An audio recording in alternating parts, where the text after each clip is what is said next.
made it through. And if they were strong enough to make it, you're strong enough to make it. Now, what I'm going to be talking about is after they made it, they got put into slavery for 400 years. They were bound. They didn't have control over their daily decisions. They couldn't determine what they wore, what they ate. They worked their fingers to the bone. Thomas Jefferson said that the average African American only needs 4 hours of sleep. And he was talking like that because they thought that Africans were animals. And so they bound them, they chained them, they restricted their life. They wouldn't allow them to read, wouldn't allow them to get education until somebody tell me what happened. Abraham Lincoln. Abraham Lincoln, who was raised by a black lady in the house. Abraham Lincoln read a paper that was written by a man named Frederick Douglass. And Frederick Douglass said, all men have a right to be free. Abraham Lincoln gets elected as president. Who can tell me which president, what's the number, first president, second president? Which one was it? 16? 16 president? Are you guessing? I know. I'm a history fanatic. I love this kind of stuff. So the 16th president, that was a good answer. What's your name? DeAndre. What's your name? Chris and DeAndre. Okay. Check this out. So Abraham Lincoln, he says, hey, look, y'all can't, slavery is abolished, slavery is illegal, and everybody that has slaves don't have to let their slaves go. Now, where were most of the slaves in the United States? In the South. Who can name five states in the South where slaves were predominant? Alabama, Georgia, South Carolina, Florida, and Texas. All right, good, great. Good job. So, President Lincoln, y'all listen. President Lincoln sends a message saying everybody got to let their slaves go. The white plantation slave owners in the South was like, hey, we're not going to let them go. And if you come down here trying to take our slave, we're going to hammer down on you, son. We're going to get her done. All right, so y'all listen up. The country was torn in two. The South separated from the United States. Who can tell me what they called themselves? Confederates. Good job.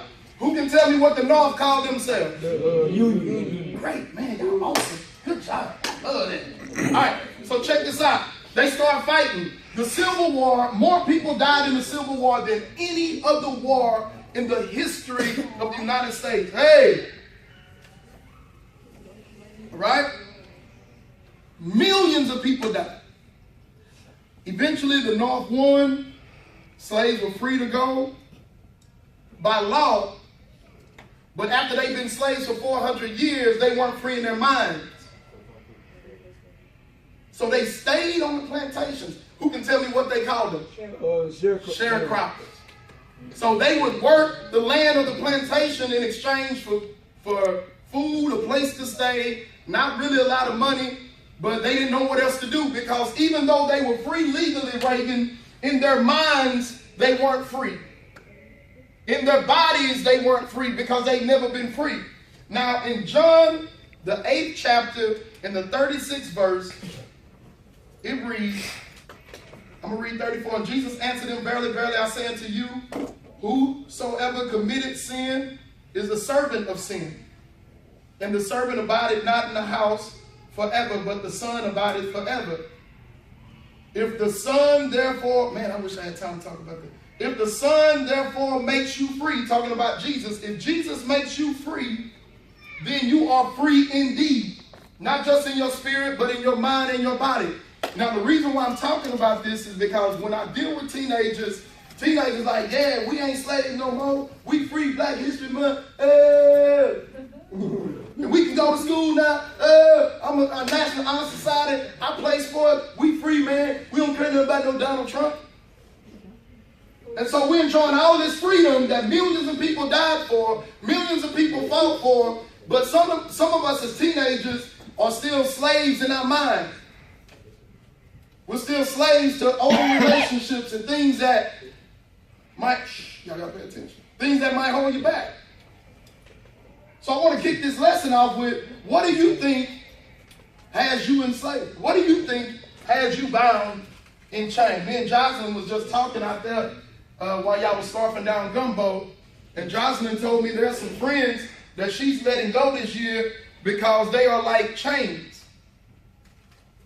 They restrict you.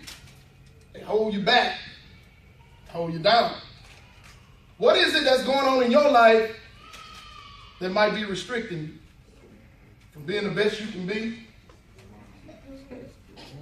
I'm going to give you a few minutes. Give you a few minutes. Now, y'all remember, me and Brother Sayed gave a testimony. Brother Tristan is giving y'all his testimony. At one time, I loved smoking weed. Weed in the morning, weed in the dinner, weed in the I ate weed brownies.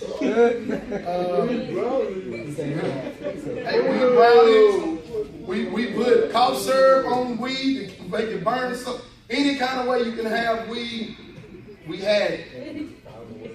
Now, when I got saved and I made up my mind that, hey, I'm going to give my life to Christ, I'm going to do what's right, I'm going to serve the Lord, like y'all in this room have made up your minds that you want to be the best you can be through Christ, check this out. I was going to church. I was coming to youth night. At that time, we had a young adult group. But I was still smoking weed.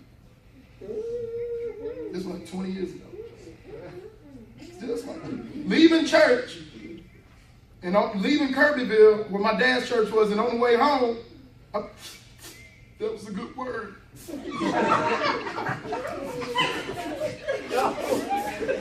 Lord really blessed her. That girl don't think it's evil.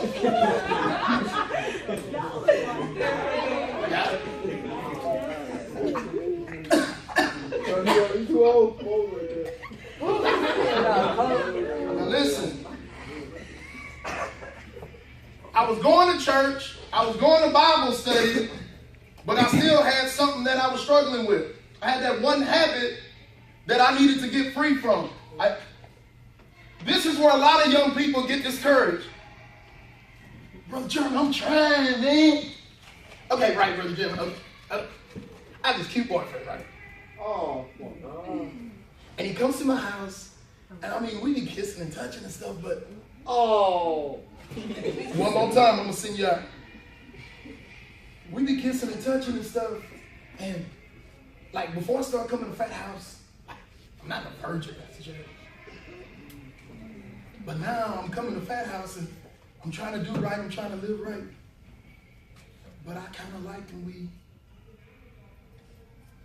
and I don't know how to stop when we, and we've been doing it so long. So you can be in church, in Bible study, and be in bondage to stuff like that. Brother Jeremy, man, I love sipping syrup. I ain't talking about syrup on the pancakes either. Brother Jeremy, I love smoking. Brother Jeremy, I love doing it. I talked to a young person, and I want y'all feedback. I talked to a young person last year at this past youth conference, and they're not from this church, but you know what? When they came up and got prayer, you know what they told me? I love to steal.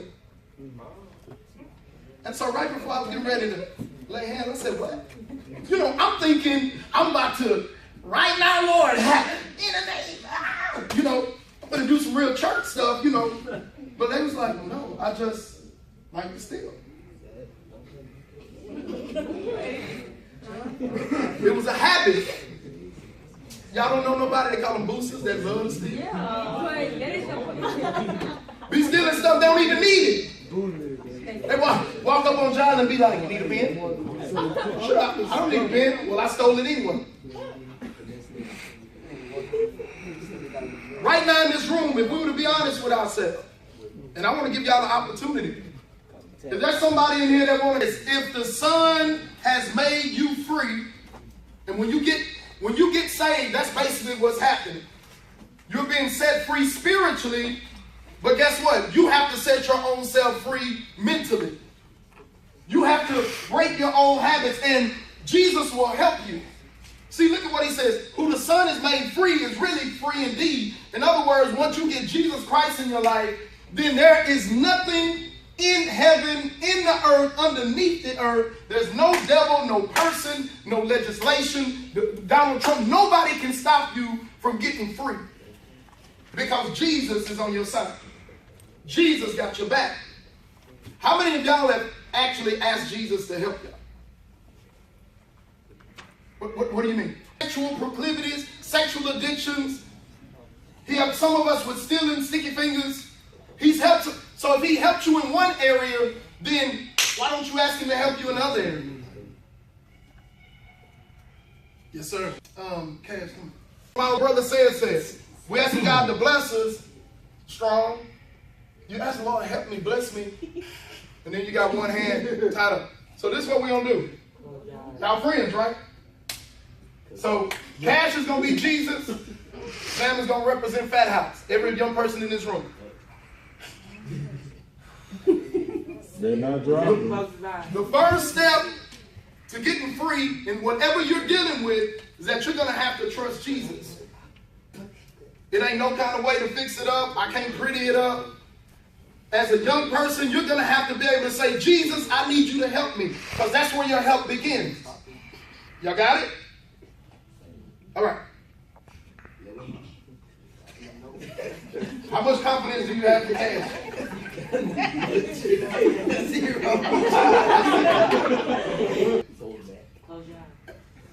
Close your eyes. Okay. So you get distracted. That's what young people do. Y'all get distracted and I need some help. Jesus, I need you to help me. Keep your eyes closed. All right. All right. I want you to put your feet together.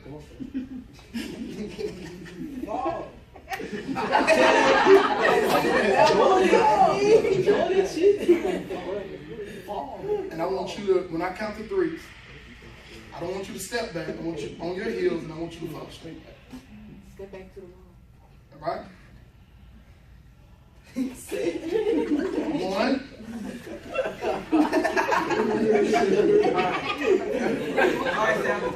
1. 2.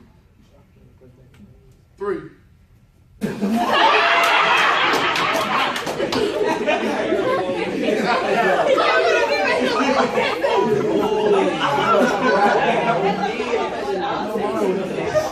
Did y'all see how scared he got? Because he's thinking, okay, Cam's supposed to catch me by now. That's what some of us are doing as young people. Did y'all see he opened his eyes and he turned and looked and he panicked? And he panicked. After you ask Jesus to help you, let's do it one more time. He's going to catch you. When I count to 3, he's going to catch you. 1, 2, 3. Put him in the coffin. Boom, good, good. Y'all give him a big hand. Give him a big hand. All right. The second thing is you cannot panic. After you ask Jesus to help you, you cannot panic. It might not happen tonight.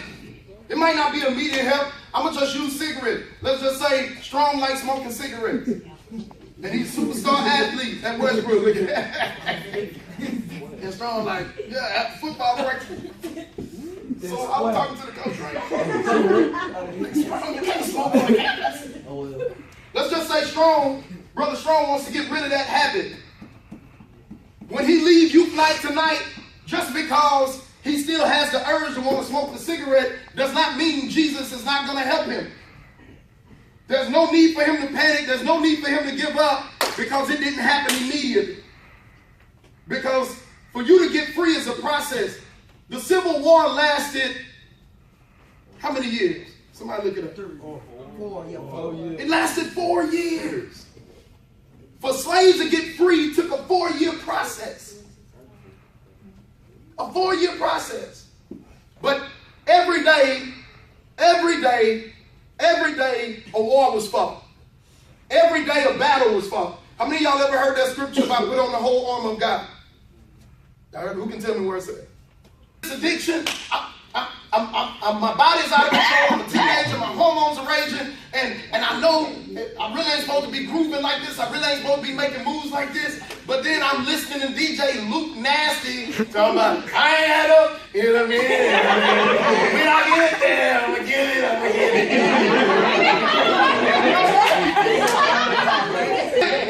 And then when you pick that telephone up And yeah, big up your phone, man.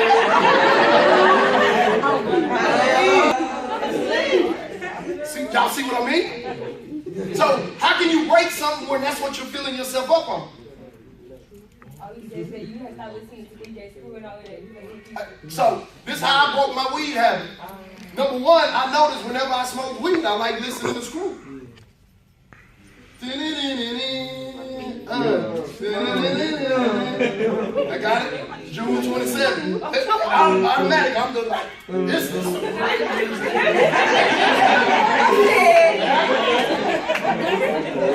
Got it?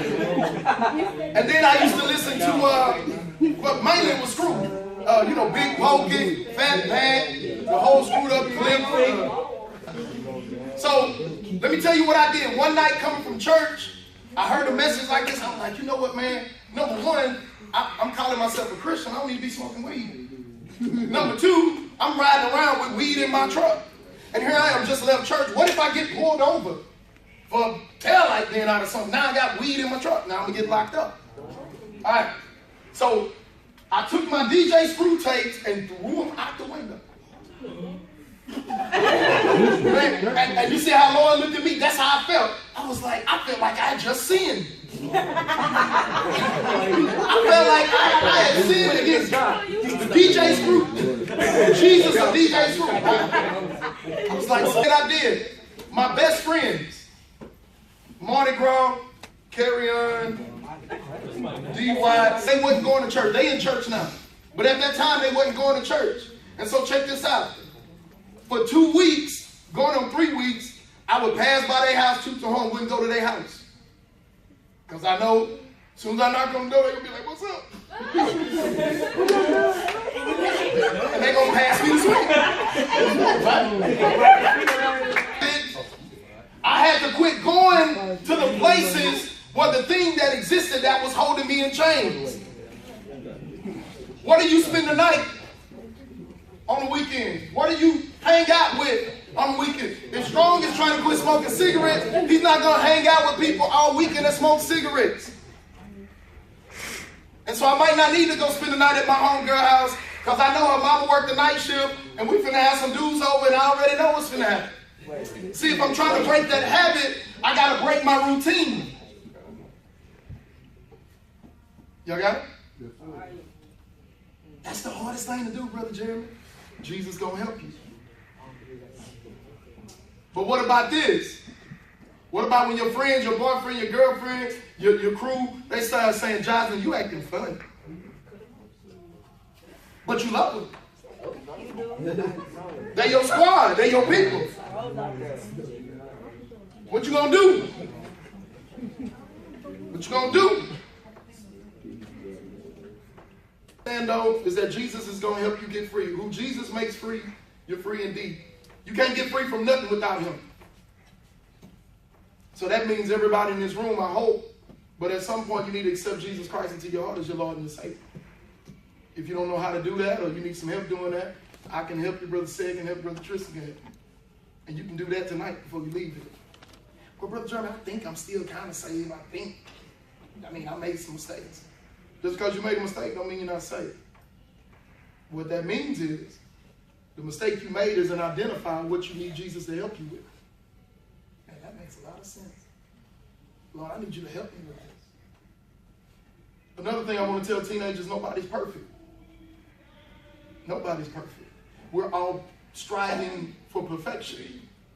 But we need Jesus to help us become perfect.